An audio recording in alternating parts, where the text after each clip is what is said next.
हालत पूरी ख़राब हो गई है साइकिल चलाते चलाते। मैं तो सवेरे ही होटल से निकल गया था तो उस अंकल ने कहा था कि 2 दिन पहले गांव में शेर आया था। मुझे उनकी बातें मजाक लगी थोड़ा।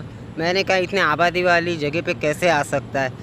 तो वहाँ से काफ़ी ज़्यादा आगे निकल के आ गया तो ये पूरा फॉरेस्ट एरिया है और यहाँ पर बैनर लगाए हैं ये वाइल्ड लाइफ के। अच्छा हुआ कल अंकल ने मुझे रोक लिया, नहीं तो कल नाइट में मैं ट्रैवल करता। पर सच कहूँ ना, कल से खाना मैंने बिल्कुल भी खाया नहीं है। पर इतना पता है मुझे, हर दिन मेरे एक जैसे नहीं होते। अब देखता हूँ आगे का सफ़र कैसे होता है। तो अभी तो मैं फॉरेस्ट एरिया क्रॉस कर रहा हूँ और हद से ज़्यादा आगे भी निकल के आ गया, पर मुझे अभी तक ये जंगल ख़त्म होने का नाम बिल्कुल भी नहीं ले रहा है।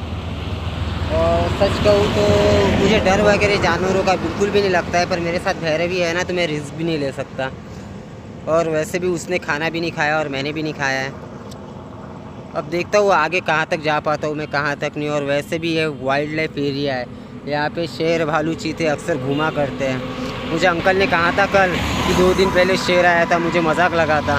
यहाँ पे एनिमल्स क्रॉसिंग किया करते हैं। चलो बाकी का बाद में बताता हूँ मैं, कुछ ना कुछ जुगाड़ देखना होगा। हर हर महादेव।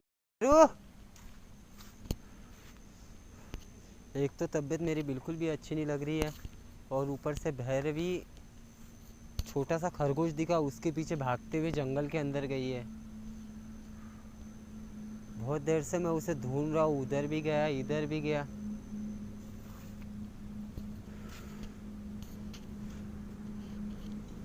आरो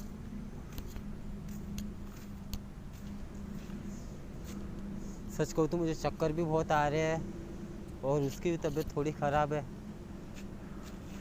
चलो बाकी का बाद में मैं देखता हूँ कहाँ पर है वो पहले। कंटिन्यू 2 घंटे से मैं भैरवी को ढूंढ ढूंढ के पूरा सिर खराब हो गया मेरा, ऊपर से मुझे चक्कर भी आ रहे थे। तो आखिरी में मैं जंगल के बाहर निकल के आ गया और यहाँ पर आके देख रहा हूँ तो क्या भैरवी साइकिल के पास खेल रही थी। मैं इतना समझ गया कि ये छोड़ के जाने वाली नहीं है। चलो देखता हूँ क्या होता है। अभी तो मैंने उसे उठाया और साइकिल के ऊपर बैठाया है।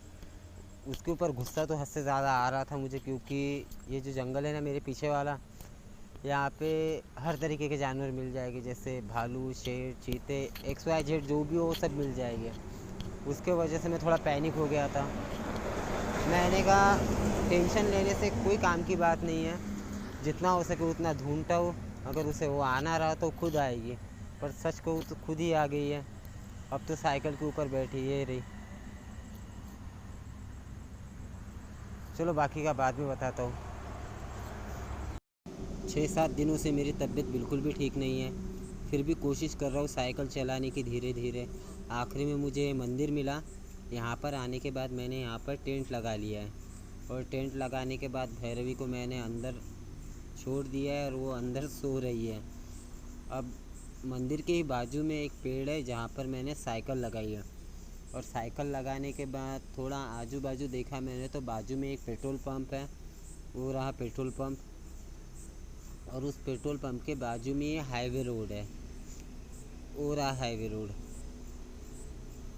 अब देखता हूँ बाकी का अभी तो मैं आ चुका हूँ टेंट के अंदर। और हाँ, बताने का रह गया, मैं जंगल से निकल रहा था तो जंगल से निकलते निकलते एक भैया और एक दीदी थी जो बाइक पर जा रहे थे। तो उन्होंने मुझे एक पन्नी दी थी। मैंने उस पन्नी को खोल के नहीं देखा उस पन्नी के अंदर क्या था। मैंने वो पन्नी ली थी और साइकिल के अंदर डाल दी थी। मंदिर के अंदर आने के बाद मुझे ऐसे लगा कि आज भी मुझे भूखा सोना होगा और भैरवी को भी भूखा सोना होगा। फिर मुझे अचानक ही याद आया कि दोपहर में एक भैया मिले थे जिन्होंने पन्नी दी थी। मैंने जाके देखा तो उसके अंदर रोटियां थी, 3 रोटियां और थोड़ा सा चिवड़ा था। चिवड़े को पूरी रख चुकी थी चींटियाँ और रोटी को भी थोड़ी चींटियाँ लगी थी। मैंने साफ़ कर लिए रोटी, 3 रोटियाँ थी। अब मैंने उन 3 रोटियों को बारीक किया है। ये पीला पीला दिख रहा होगा, ये चिवड़े का है। और चिवड़ा साफ़ करते करते यहाँ पर भी गिर गया है। अब तो भैरवी खा लेगी रोटियाँ और मैं वैसे ही सोने वाला हूँ। सच कहूँ तो एक बिस्किट का पुला मुझे मतलब मेरे बॉक्स के अंदर मिल गया है। अब बिस्किट खाऊंगा और आराम करूंगा और 5-6 दिन से तबीयत इतनी ज़्यादा ख़राब हो गई है ना, बुखार, मुझे तो बुखार आ ही गया है, उसकी भी तबीयत ख़राब है। मेरा मोबाइल एक दिन पहले फूट गया था बारिश की वजह से, थोड़ा बैलेंस बिगड़ गया था जिसकी वजह से मोबाइल गिर गया, डिस्प्ले फूट गया। मैंने इमरजेंसी में डिस्प्ले डाला है क्योंकि मुझे वीडियो वगैरह शूट करने रहते हैं, जिसके वजह से पूरे पैसे ख़त्म हो गए। सच कहूँ तो मैं ये बिल्कुल भी नहीं चाहता कि कोई मेरे ऊपर तरस खाए।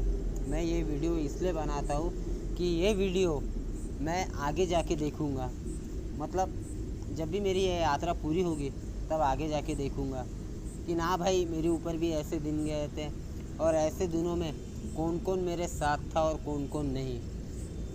पर सच कहूँ तो जब मैं वीडियो वगैरह बनाता, स्कैनर वगैरह लगाता हूँ या मेरा गूगल पे नंबर या पेटीएम नंबर मैं वीडियो में डाल दिया करता हूँ तो मुझे बहुत सारा डोनेशन आता होगा। ऐसा बिल्कुल भी नहीं है। ज़्यादा से ज़्यादा 100 या 200 लोग देखते होंगे तो उसमें से 1 या 2% लोग ही हेल्प कर दिया करते हैं। जितना हो सके उतना कर देते हैं। कोई 100 कर देता है, कभी 200 कर देता है, कभी 50 कर देता है, जिसके वजह से सफ़र में थोड़ी आसानी हो जाती है। और वैसे भी बरसात के मौसम में बिल्कुल भी काम मिलता नहीं है, और वैसे भी मैं कहीं काम करने जाऊँ तो भैरवी बिल्कुल रहती भी नहीं है, और वैसे भी वो मेरे बगैर रह भी नहीं सकती। पर इतना है ना, ये दिन मुझे हर वक्त याद आएगी। चलो बाकी का बाद में। बहुत वीकनेस आ गई और थोड़ा सर्दी भी हो गई है, सिर भी बहुत दुख रहा है। पहले भैरवी को खिला देता हूँ खाना। 3 रोटियाँ बची थी, अब वो खाएगी तीनों। आज उसका 6 का कोटा नहीं है, बस 3 का कोटा है, 3 मिल जाएगी उसे। और मैं खा लूँगा बिस्किट और पी लूँगा ताकत से पानी। अब बाकी के वीडियो मैं कल बनाऊँगा और कल शूट करूँगा, बाकी का बाद में। हर हर महादेव।